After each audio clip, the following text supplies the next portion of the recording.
Hello EF team, welcome to the video on hydration and the importance of hydration and how this can lead to dehydration. And this is a video that we will be using ahead of Friday's lesson. So as usual, your notes are key. Watch it, rewind it, replay it, pause it, do all the things that we've talked about all this year. First thing we're going to do is just start with a little bit of a clip, and I apologise that the commentary in this clip is foreign, but the visual will tell its own story. What you are seeing is footage from the 1984 Olympics and a marathon. It's quite famous footage of a Swiss runner who has come into the stadium at the end of the marathon. And what you'll see that she was just, I've edited it down, I've cut it down, so she was just coming into the stadium there. She's making her way around the track, and then this is her coming down the final home straight. Now, you might think you're watching someone who's had too much, had a good night out, someone who is not in control of their body. What you are seeing is someone who is experiencing absolute, complete and total exhaustion, and this is suffered due to dehydration. You're seeing someone at the absolute extremes of dehydration, that inability to walk in a straight line, to control her muscles.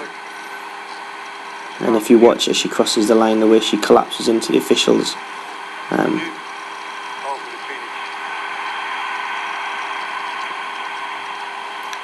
thought I'd set the tone for you.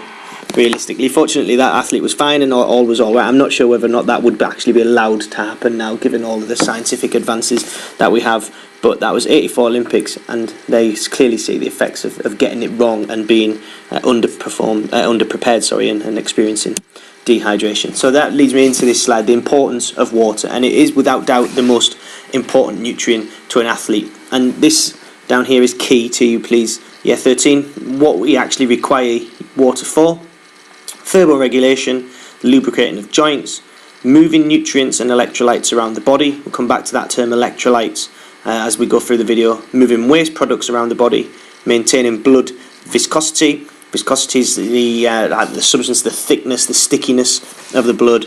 Maintaining, I've spelled maintaining wrong there, sorry. Blood volume and the plasma volume there as well. And insufficient fluids, as we're aware, leads to dehydration, and what we've just seen there in that clip is that athlete experiencing dehydration there.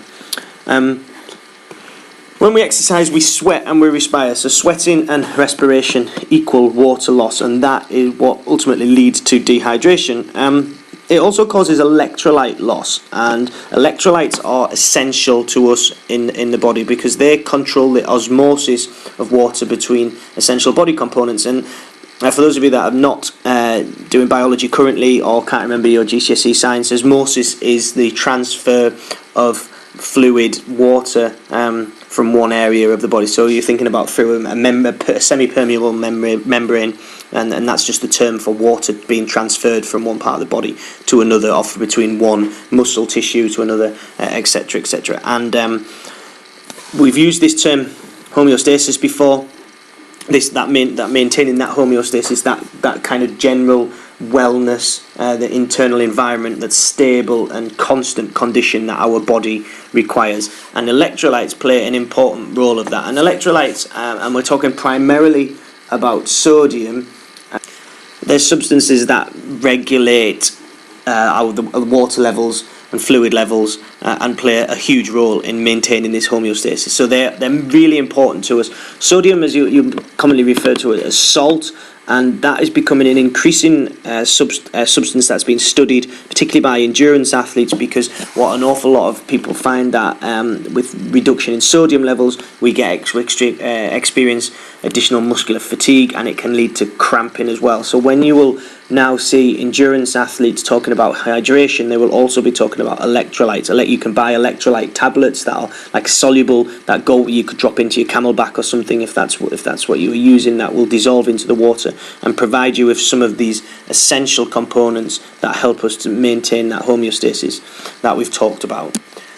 This is just a screen grab from your textbook, and it just shows the effects of dehydration on the body, and these figures are really important to you, particularly these first four. So we've got a 1% body weight loss as sweat, and the effect on performance there. So it gives us a loss of 5%. So 1% loss of body weight as sweat equals a 5% loss in performance.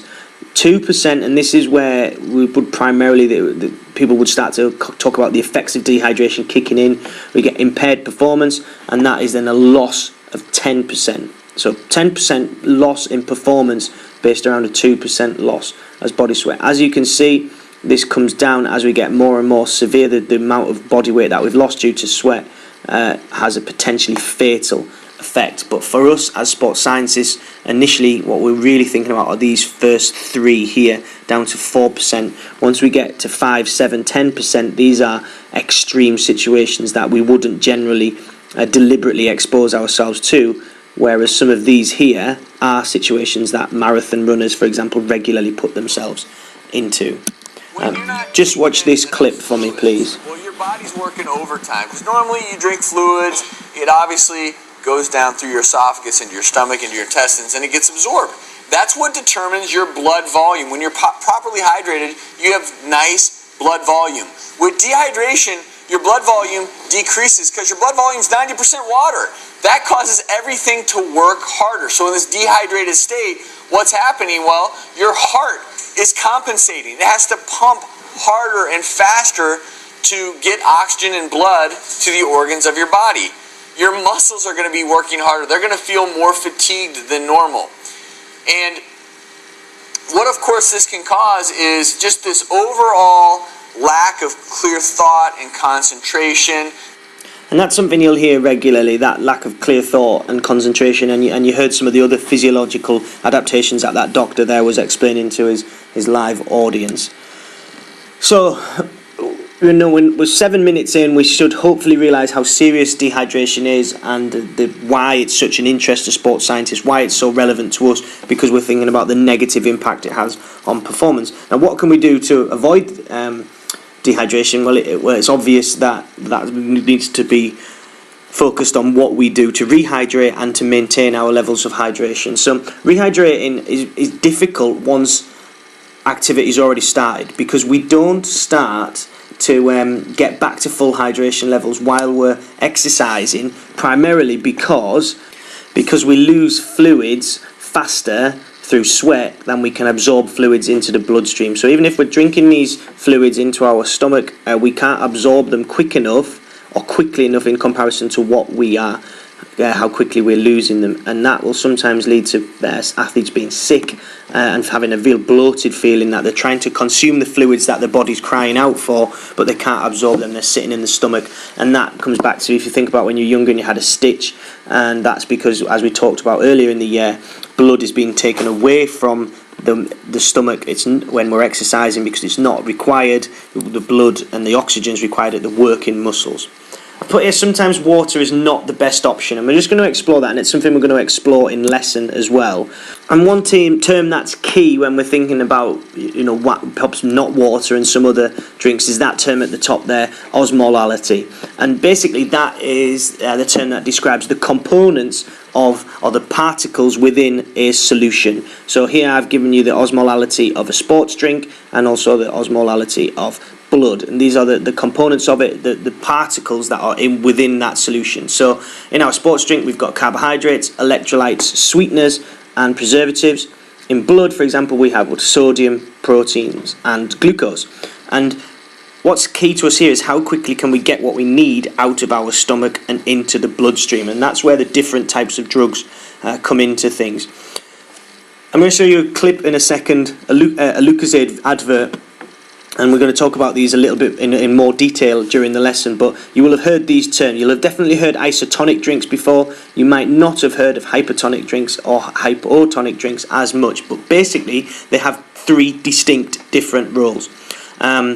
You'll see here, I've got more detail to give you on these, but be aware, please, that isotonic drinks do both. They replenish fluid and replenish glucose stores, and those are used during exercise. Hypertonic drinks contains high levels of glucose, and they're used for recovery, so they're used post-exercise. And hypotonic drinks they're used for fluid replacement. They're used during exercise.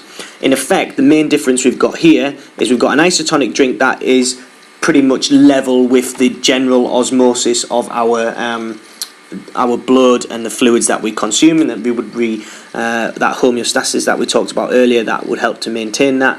Hypertonic drinks have high levels of glucose. They are harder for us to absorb. It's a slower process, but the glucose is there, and we know how important glucose is to us as an energy source. And hypotonic drinks contain very small amounts of glucose, and they are primarily used for fluid replacement. So the water content's what's important there, and some of the other electrolytes that are around there. Okay, just moving on to this before we move into the video. It says here, blood has a typical osmotic value of 5% glucose, so 5 grams in 100 millilitres. A solution greater than that enters the bloodstream slowly. So if we think back to our hypertonic drink that has got a higher level than that osmotic value of 5%, that's going to go into the bloodstream slowly, and a solution smaller than that enters the bloodstream more quickly. So if we think about our hypotonic drink, that is going to go into the bloodstream more quickly. What's important there, though, is we start to think about volumes, as in the volume of this fluid that we're going to be consuming. And this obviously is to sell a product, so it's got a certain slant on it, but it might just help a little bit. At the limits of your ability, you need to replace the electrolytes you lose in sweat. Keep your body hydrated. Give your body fuel. Lucozade Sport gives you the electrolytes and carbohydrates you need.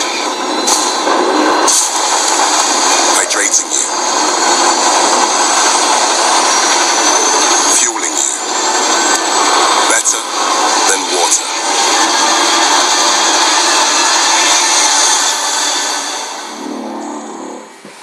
And that's what we're going to answer in lesson. You know, is that better than water? And that's what we're going to look at in detail. One thing that you do need to be aware of, this is key, and it's very much specified within the documentation that comes out on the specification within the exam board, a hydration strategy. So top athletes will always have a hydration plan. And you need to be aware of the factors that will affect this hydration plan. So just going through here, and you know, you might need to pause this if I go too quickly, but environmental factors like the temperature, the humidity that we're expecting to be competing at, that will obviously have an effect on our hydration strategy, as will the duration of the event and the intensity of that activity. So if we're doing the Marathon des Sables, something extreme like that, a very long duration, and also obviously something that's happening at a very high temperature. Can you rehydrate during the event? So we're thinking about water stations, that kind of thing. And think about individual needs. Top athletes will know the rate of their fluid loss. They'll know their sweat rate. They'll know whether or not what the level of hydration that they require.